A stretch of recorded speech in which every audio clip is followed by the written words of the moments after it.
Shalom saudara yang terkasih, hari ini kita akan bertemu lagi dalam pembahasan firman Tuhan tentang menjadi manusia yang lebih baik. Engkau dan aku, kita semuanya ingin menjadi manusia yang lebih baik. Begitu bukan? Sebelumnya, baik saya ajak kita untuk berdoa terlebih dahulu. Bapa dalam surga, terima kasih untuk kesempatan hari ini. Kami mau belajar dari firman Tuhan supaya kami menjadi manusia yang lebih baik lagi. Dari hari lepas hari, dari tahun lepas tahun, kami akan menjadi lebih baik lagi. Tuhan sertai kami, biarlah pembacaan firman hari ini benar-benar menjadi rema dalam hidup kami. Berkati hamba-Mu yang menyampaikan dan semua yang mendengar, hanya dalam nama Yesus kita semua yang siap diberkati. Kita semua katakan amin. Puji nama Tuhan. Saudara yang terkasih, apakah engkau percaya bahwa Tuhan Yesus sendiri yang turun dari langit, yang adalah anak Allah, dia harus banyak belajar. Ternyata nggak langsung instan, begitu aja. Karena Tuhan Yesus dilahirkan sebagai manusia biasa. Dia baik, dia makan, minum susu, makan nasi seperti kita. Tetapi dia bertumbuh dan bertumbuh. Pada saat dia bertumbuh, dia harus banyak belajar. Apa yang Tuhan Yesus pelajari? Ternyata Tuhan Yesus sering membaca Alkitab. Dia datang ke bait Allah pada saat umur 12. Orang tuanya mencari dia, enggak ketemu di mana. Dia selalu berada di dalam bait Allah setiap hari. Pada saat dia dicari oleh orang tuanya dan dikatakan, "Nak, kenapa engkau tidak memberitahukan kepada kami kemana engkau berada? Bukankah engkau tahu bahwa disinilah rumah Bapakku?" Saudara yang kekasih, kita harus banyak belajar dari Tuhan Yesus. Karena Yesus lahir sebagai manusia.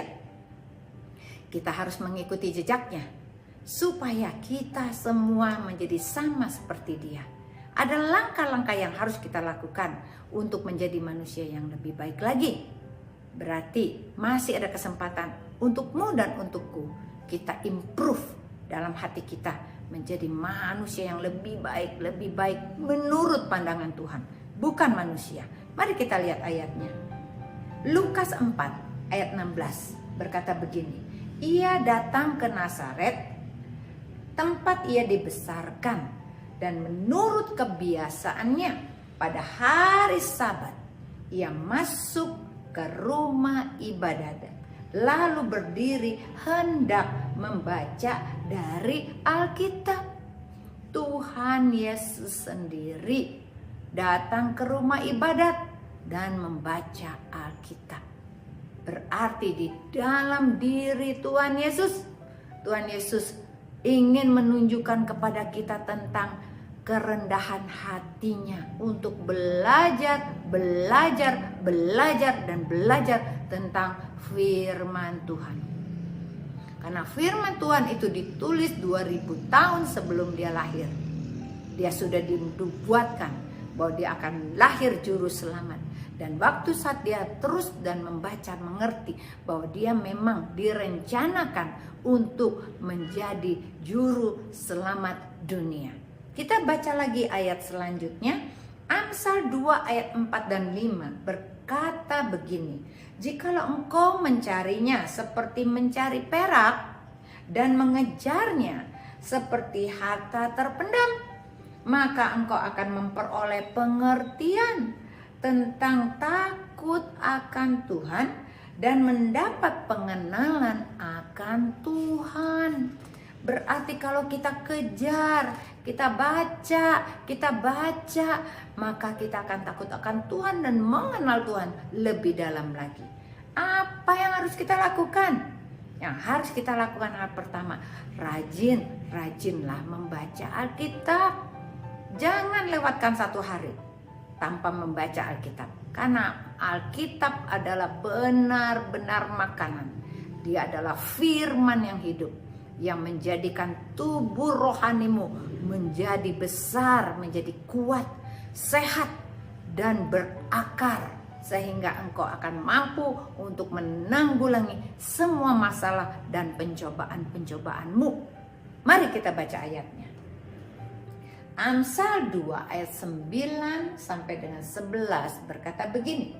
Maka engkau akan mengerti tentang kebenaran, tentang keadilan, tentang dan kejujuran, bahkan setiap jalan yang baik. Karena hikmat akan masuk ke dalam hatimu dan pengetahuan akan menyenangkan jiwamu. Kebijaksanaan akan memelihara engkau, kepandaian akan menjaga engkau. Orang yang membaca Alkitab, apa yang akan terjadi? Kalau kita cari, kita akan mengerti tentang kebenaran, keadilan, dan kejujuran, dan jalan-jalan yang baik. Karena hikmat itu akan masuk ke dalam hatimu dan ke dalam hatiku. Lukas 2 ayat 47 berkata begini. Dan semua orang yang mendengar dia sangat heran akan kecerdasannya dan segala jawab yang diberikannya. Hal yang pertama, orang yang rajin baca Alkitab, dia akan menjadi orang yang cerdas. Ini firman Tuhan berkata. Karena dia bisa menjawab semua permasalahan dan dia hidup dekat dengan Tuhan. Orang yang mencari hikmat, yaitu membaca Alkitab setiap hari, hatinya akan dipenuhi dengan kebenaran. Karena dia baca, dia mengerti tentang segala sesuatu yang menyenangkan hati Tuhan.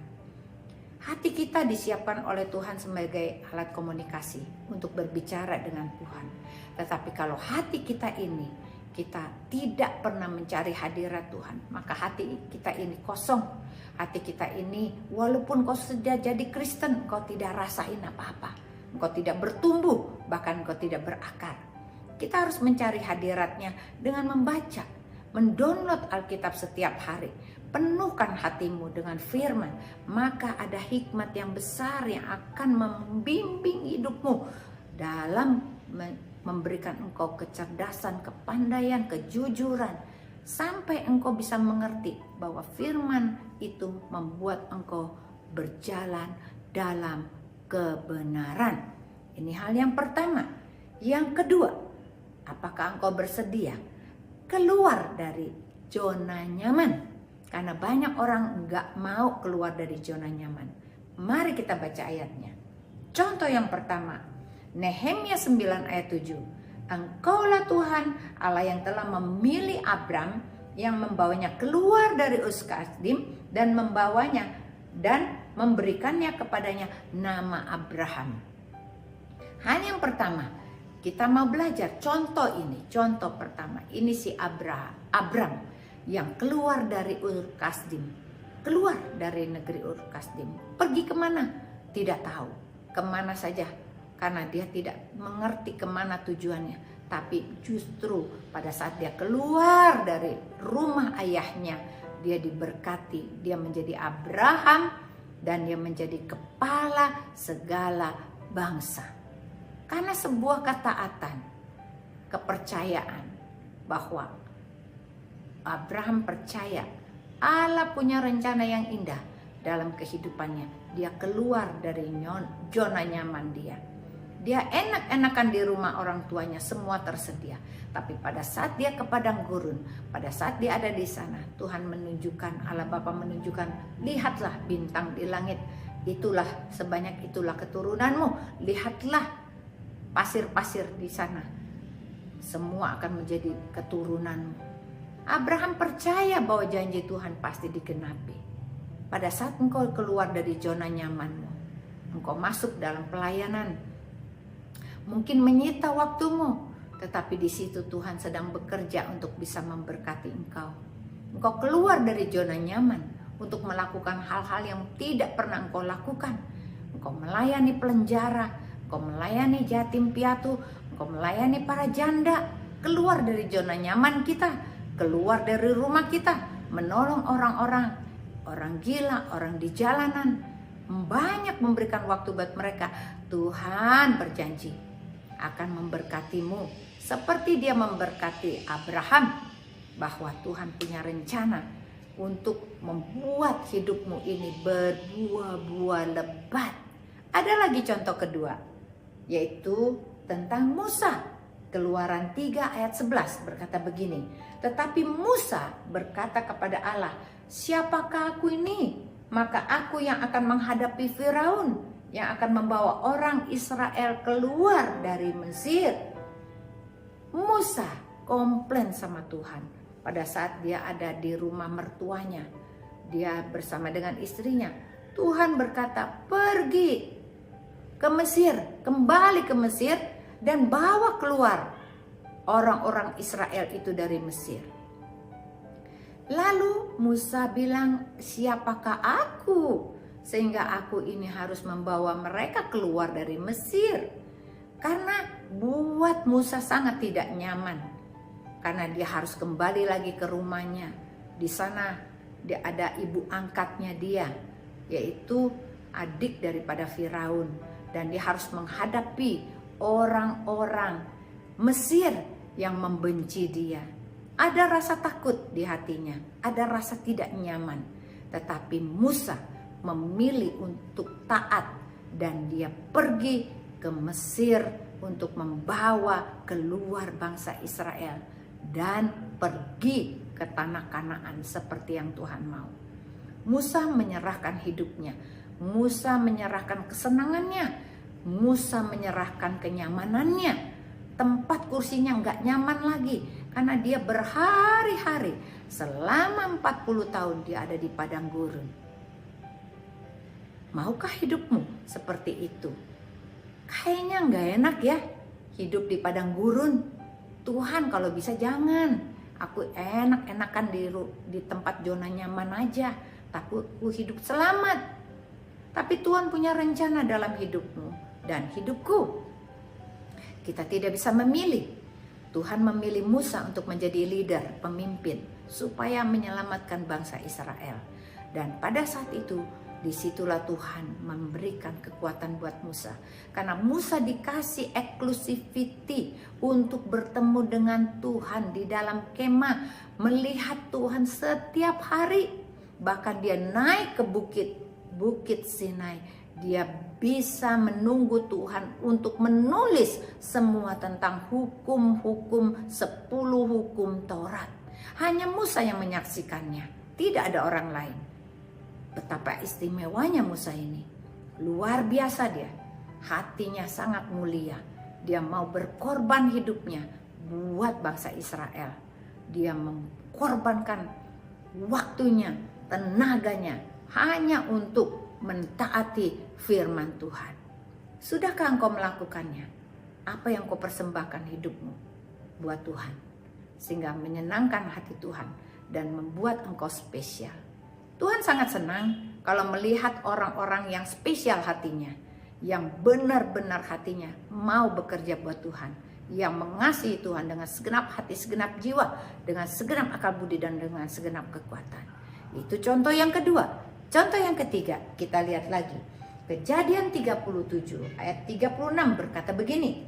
Adapun Yusuf, ia dijual oleh orang Midian itu ke Mesir kepada Potifar, seorang pegawai istana Firaun, kepala pengawal raja. Apa yang terjadi bagi Yusuf? Yusuf dijual menjadi budak. Dia yang tadinya nyaman di rumah orang tuanya kesayangan ayahnya dengan 12 saudaranya, tapi dia harus pergi dan dijual menjadi budak di Mesir, dan dia taat. Pada saat dia dijual menjadi budaknya Potifar, dia bekerja dengan sebaik-baiknya sehingga dia naik jabatan, sehingga dia dipercaya oleh Potifar. Bahkan seisi rumahnya dipercaya untuk dikelola oleh Yusuf. Hal ini menjadi sebuah terobosan bagi Yusuf. Walaupun dia dikhianati, dimasukkan ke penjara karena ulahnya istri Potifar, tetapi Yusuf tidak patah hati. Di dalam penjara dia melakukan tugasnya dengan rajin, dengan sebaik-baiknya, sambil menanti-nantikan Tuhan. Yusuf dijadikan raja, wakil raja oleh Tuhan karena kesetiaannya, karena pengabdiannya, karena dia keluar dari zona nyaman.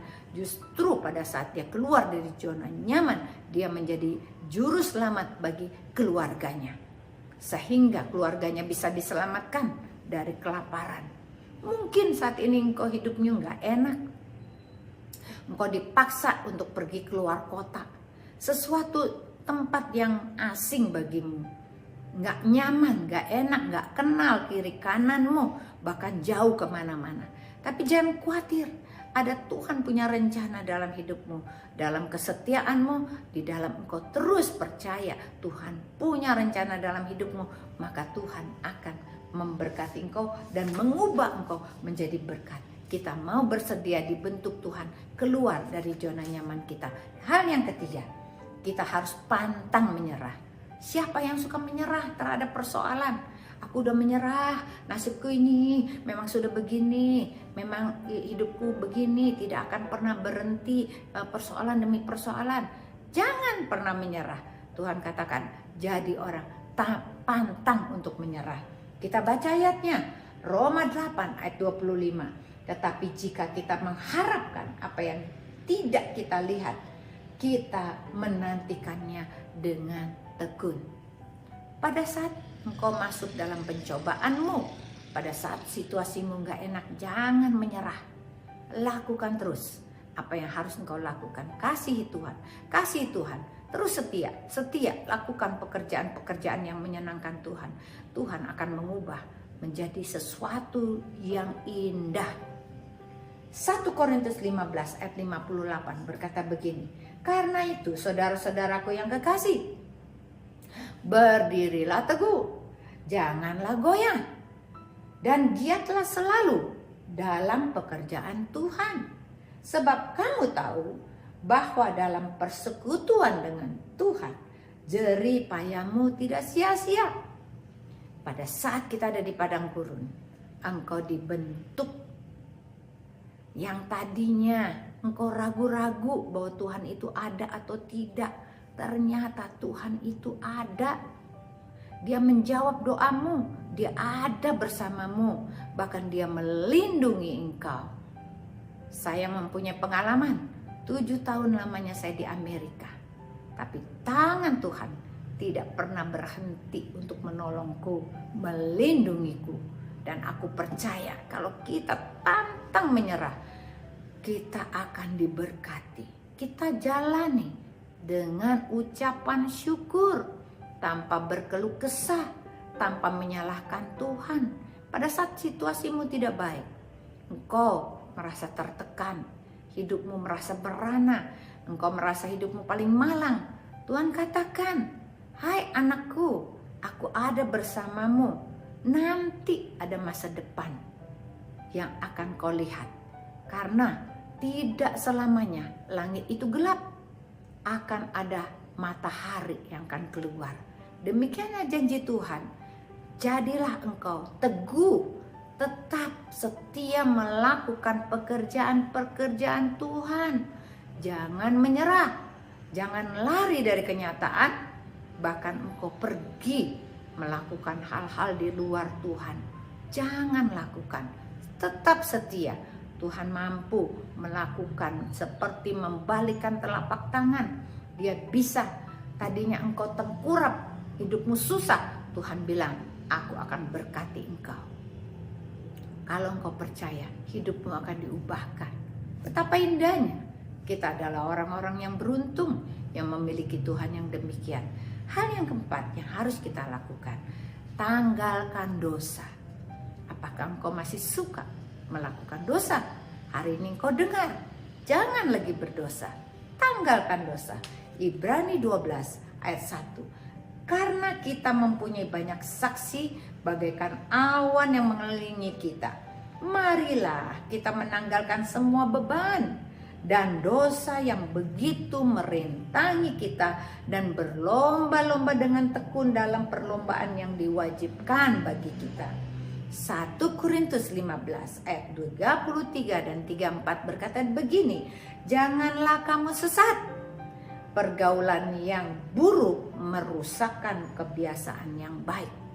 Sadarlah kembali sebaik-baiknya dan jangan berbuat dosa lagi. Ada di antara kamu yang tidak mengenal Allah. Hal itu kukatakan supaya kamu merasa malu.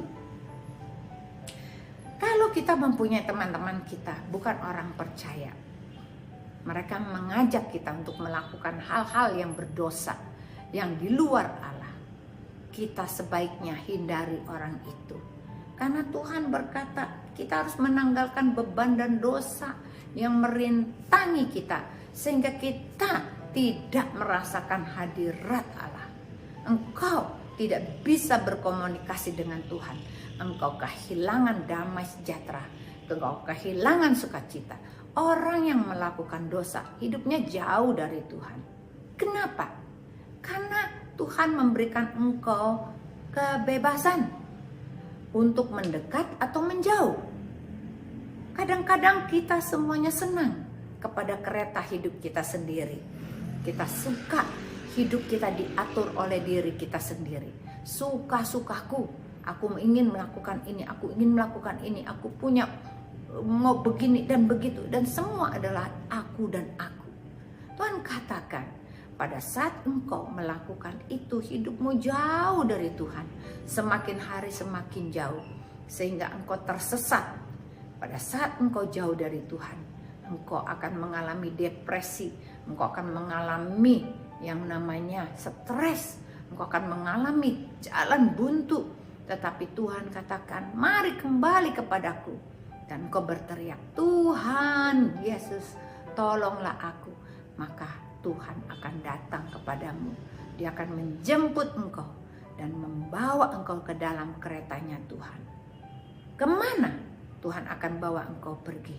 Ke tempat perhentian, di mana ada padang rumput yang hijau dan tempat air yang tenang, sehingga jiwamu bisa beristirahat.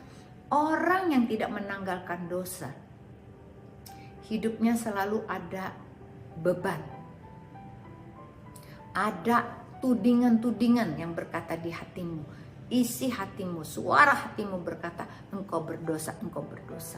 Kita harus tanggalkan itu supaya kita dibebaskan, kita dimerdekakan, supaya engkau dan aku, kita bisa menyembah Tuhan, kita bisa masuk ke hadirat Tuhan dengan hati yang benar, hati yang tulus, hati yang suci. Maka kita akan mengalami pembaharuan di dalam roh kita.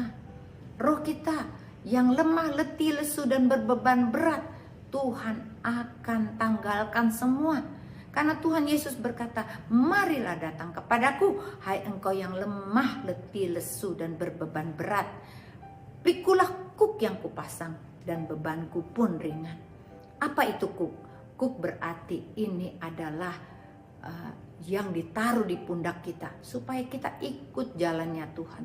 Kalau ada kerbau, ada sapi yang ditaruh kuk di pundak mereka, berarti mereka tidak bisa lari-lari sembarangan. Mereka akan diatur oleh pengendalinya, yaitu pengendaranya. Demikianlah hidupmu, kita diatur oleh Tuhan. Setiap langkahku diatur oleh Tuhan. Pikulah kuk yang kupasang dan bebanku pun ringan. Karena yang menanggung beban itu bukan lagi kita sendiri, tetapi Tuhan Yesus yang berkata, aku mengerti penderitaanmu, aku akan menanggung bebanmu, aku akan menjawab doamu, dan engkau yang sakit akan disembuhkan, engkau yang berbeban berat akan dilepaskan, engkau yang terikat akan dibebaskan, engkau yang takut akan dibebaskan dari ketakutan dan kekhawatiran kita. Jangan takut, karena Yesus datang untukmu dan untukku, supaya kita semua menjadi orang-orang yang hidup, orang-orang yang merasakan Tuhan, orang-orang yang berbahagia, dan kita semuanya bisa merasakan bagaimana hidup kita dipulihkan. Hidupmu tidak sama lagi, karena engkau akan menjadi manusia yang lebih baik bersama dengan Tuhan. Engkau tidak bisa menjadi baik tanpa Tuhan. Mari kita berdoa. Tuhan Yesus, terima kasih untuk firman-Mu yang mengajar kami, yang membentuk kami. Kami percaya hanya dengan berjalan bersama dengan Engkau, kami bisa menjadi manusia yang lebih baik. Kami mau tanggalkan dosa, kami mau melangkah bersama dengan Engkau. Kami tidak akan kompromi dengan dosa-dosa lagi. Kami akan keluar dari zona nyaman kami. Kami sungguh percaya, kami mau belajar dari Alkitab yang akan membawa kami semakin hari semakin pintar. Kalau Tuhan Yesus sendiri membaca Alkitab, masakan kami tidak? Oleh karena itu biarlah pengetahuan dan hikmat datang ke dalam hati setiap orang yang percaya. Terima kasih Tuhan, meteraikan firman-Mu dan terus bertumbuh dalam hati kami. Dalam nama Yesus kami mengucap syukur, haleluya, amin. Tuhan Yesus memberkati.